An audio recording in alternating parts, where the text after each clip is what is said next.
네, 갓솔저 말씀 충만의 윤영구입니다.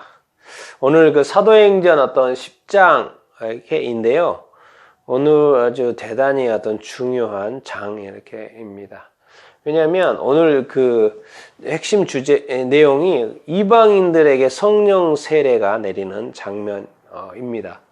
왜 중요하냐면 이제 오순절날 사도행전 2장의 오순절날 누구한테 성령님 내리셨습니까? 이방 유대인들에게 예수님을 믿는 사람들에게 120명이 다락방에서 기도할 때 내렸습니다. 그런데 오늘은 이방인 고넬료를 통해서 이방인들에게 성령 세례가 내리는 날입니다.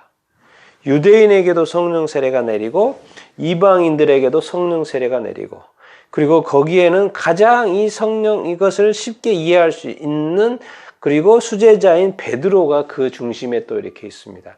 베드로가 오순절 때 성령 세례를 경험을 했고, 이제 베드로 앞에서 이방인들이 성령 세례를 받는 것을 이렇게 보게 됩니다. 그러니까는 이 베드로가 바로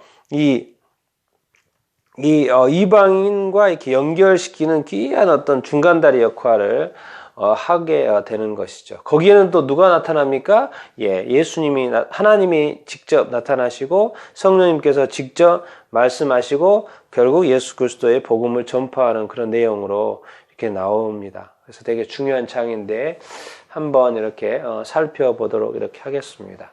그래서 사도행전 10장은 어떤 이방인들의 성령 세례라는 것을 기억하여 주시고, 이제 고넬료라는 사람이 이렇게 등장합니다. 이탈리아 부대의 이 군대의 백부장, 100명을 거느리는 백부장 고넬료가 평소의 삶이 어떻게 했냐면 하나님을 경외하고 많이 그 백성들을 많이 구제하고 또 항상 기도했다고 그랬습니다.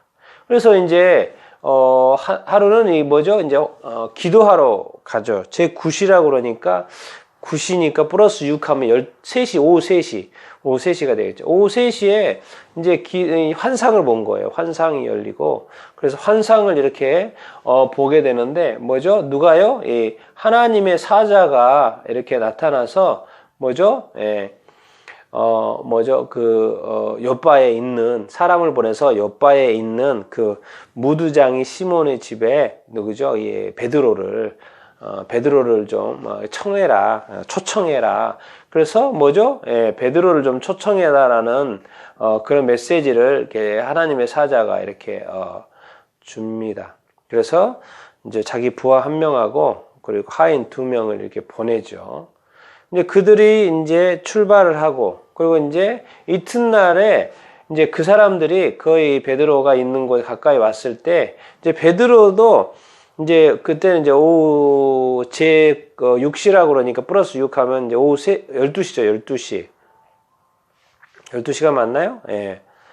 이제 식사를 준비를 하고 있는 중에 베드로가 지붕으로 이렇게 기도하러 이렇게 갑니다. 그래서 기도 중에 제 6시가 아니고 제 3시네요. 3시니까는 저희가 되는 거죠. 예.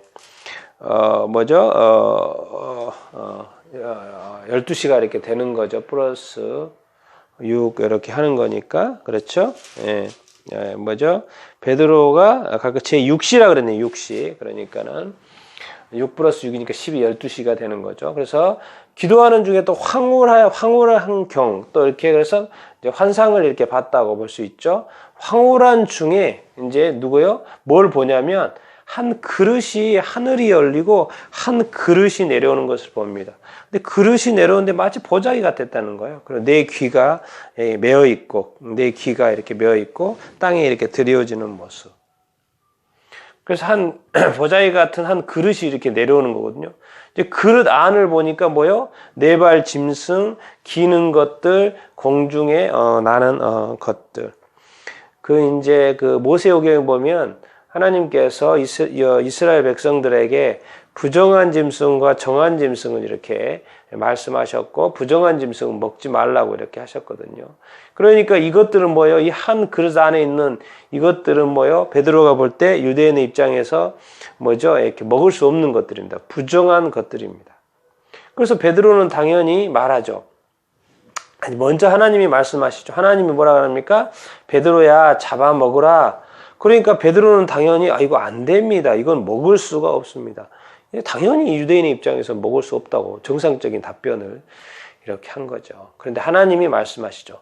하나님께서 깨끗하게 하신 것을 내가 속되다 하지 말라. 이거 완전히 대반전입니다. 사실 구약에 하나님께서 먹지 말라고 했던 것이거든요. 근데 지금 여기에서 다시 뭐라고 말씀하냐? 하나님께서 이미 깨끗하게 하셨다라는 거예요. 그렇기 때문에 네가 속되다고 하지 말라는 거예요. 사실 구약에서 보면 하나님이 속되다고 부정하다 그래서 먹지 말라고 했던 거거든요. 그런데 지금은 입장이 지금 바뀌었습니다. 뭐예요? 하나님이 이제 깨끗하게 했으니까 이제 다시 속되다고 이제 하지 말라고 하는 거죠. 이제 바뀐 거죠. 베드로도 뭐죠? 이제 당연히 속되다고 했는데 이제 하나님의 말씀. 이것을 어떻게 사실 베드로가 이제 환상을 보긴 했지만 이걸 이렇게 받아들일 것입니까? 그런데 하나님이 그렇게 말씀을 하셨으니까 이제 긴가민가 이제 받아들여야 되죠. 거기에 이제 누가 또 나타나십니까? 예, 성령님께서 확증을 주시죠. 성령님께서 베드로한테 말씀하십니다. 베드로야, 사람이 오는데 그 사람들 믿고 의심하지 말고 따라가라고 이렇게 성령님께서 말씀을 이렇게 하시죠. 이렇게 되면 뭐 베드로가 성령 충만한 사람 아닙니까? 그러니까 성령님께서 말씀하시니까 당연히 베드로의 입장에서는 들을 수밖에 없죠. 그래서 이튿날 돼가지고 그날은 이제 같이 자고 이제 그 사람들 내려가서 이제 그 사람 지붕에서 있었으니까 내려가서 그 사람들을 맞이하고 또 고넬료가 보냈다는 이야기 듣고 이제 하루 유식하고 그래서 그 다음 날 이튿날 또 이제 하루가 지냈죠. 이튿날 이제 가이사라 고넬료가 있는 가이사라로 가죠. 이렇게 그래서 고넬료가 갔더니 거기에 뭐 친척들 가까운 친척들과 가까운 친구들은 그냥 다 불러 넣어가지고 많이 모여 있는 것이 아닙니까? 그래서 하나님이 베드로가 하나님이 가라고 그래서 왔다 그러고 또 고넬료는 그 며칠 전에 사흘 전에 나흘 전에 있었던 그 이런 일들이 있어가지고 초청하게 됐다고 설명을 이렇게 하고 그랬더니 이제 듣고 나서 베드로가 나서 하나님께서 이제 이 모든 일들을 하고 계시는 것을 이제 알게 되는 거죠. 그래서 이제 하는 말이 그렇습니다. 하나님은 참으로 사람을 외모로 취하지 않는구나. 정말 각 나라 중에 하나님을 경외하고 또 의를 행하는 사람은 다 받으시는구나 하면서 뭐죠? 이 만유의 주 되신 예수 그리스도로 말미암아 이 화평의 이 복음을 다 이제 전해 주죠. 그러면서 이런 말 우리가 너무나도 잘 알고 있는 말 하나님이 나사렛 예수에게 성령과 능력을 기름 붓듯 하셨음에 그렇죠? 예수님에게 하나님이 성령과 능력을 기름 붓듯 하셨다. 삼위일체 하나님이 동시에 다 나오죠. 그래서 두루 다니시며 선한 일을 행하시고 마귀에게 눌린 모든 사람을 고쳐주셨으니 이는 하나님께서 함께 하셨습니다. 이렇게 말하면서 예수님이 죽었다가 어떤 부활했던 이야기 이런 이야기들을 쭉 이렇게 하고 그것은 다 뭐냐? 죄사함을 받기 위한 것이다. 라는 것을 다 이야기를 이렇게 하고 그분을 바로 하나님께서 산자와 죽은 자 예수님을 심판장 재판장으로 세우셨다 이런 이야기 복음에 대해서 쭉 설명을 합니다. 그리고 나서 뭐죠? 그럴 때 이렇게 베드로가 말을 할 때 성령님이 내려오십니다. 그러니까 베드로가 지금 깜짝 놀란 거예요. 왜 성령이 임재하시더니 그들이 방언으로 말하고 뭐 또 하나님의 이름을 막 높이 드리고 뭐예요? 지금 이게 이 오순절 사건 그대로 아닙니까? 오순절 사건 그대로가 지금 누구한테 일어나고 있는 것입니까? 이방인에게도 나타나고 이렇게 있습니다. 그러니 뭐요? 물세례를 안 줄 수가 없죠. 그래서 물세례까지 주는 장면이 이렇게 납니다. 그러니까 지금 갑자기 뭐요? 이 유대인의 오순절과 뭐요? 이방인의 오순절이 이렇게 되는 거예요. 그러니까 뭐요? 같이 이제 하나님 안에서 그리스도 안에서 지금 하나 되는 어떤 장면. 그래서 그 벽을 하나님께서 허무시는 어떤 장면. 그리고 둘 다 성령의 충만, 성령의 임재를 경험하는 장면 이렇게입니다. 그러면서 유대인과 이스라엘의 어떤 구분이 이제 없어지고 이제 하나 되는 장면이죠. 그러면서 나중에 이제 사도 바울이 이방인 선교를 떠나는 그런 장면으로 연결이 되죠. 그래서 오늘은 이 이방인들의 이 오순절, 성령 세례, 성령의 어떤 임재 이를 받는 날이기 때문에 이 사도행전 10장 너무나도 이렇게 중요한 장입니다. 여러분들 잘 이렇게 기억하시고 또 이렇게 묵상 또 해보시기 바랍니다.